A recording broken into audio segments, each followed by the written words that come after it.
छत्रपती संभाजीनगरमधील शासकीय सामाजिक न्याय विभागाच्या विद्यार्थी वसतिगृहाला आज सामाजिक न्याय मंत्री संजय शिरसाट यांनी अचानक भेट दिली।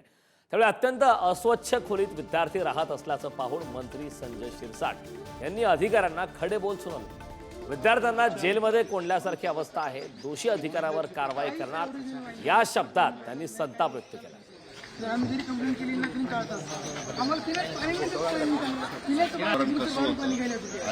पाहणीमध्ये या विद्यार्थ्यांना हॉस्टेलमध्ये न ठेवता जेलमध्ये ठेवलं ना, तिथं सुविधा जास्त मिळतील।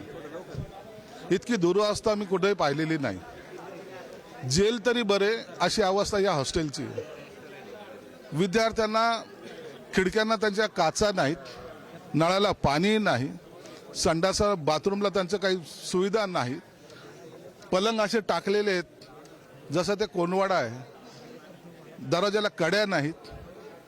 या सर्व दुरावस्था पाहून असं वाटतं इथं विद्यार्थी राहत नाहीत, जनावरं राहतात। जे अधिकारी आहेत त्यांच्यावरती आता काय कारवाई करणार तुम्ही? जे तातडीने कारवाई केली जाईल, यांना कुणालाही सोडलं जाणार नाही।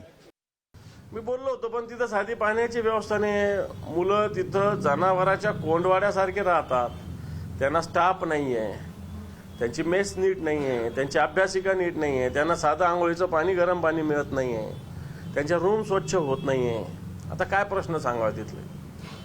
या वसतिगृहाचे प्रश्न सांगावे तरी कसे आणि किती वेळ सांगावे?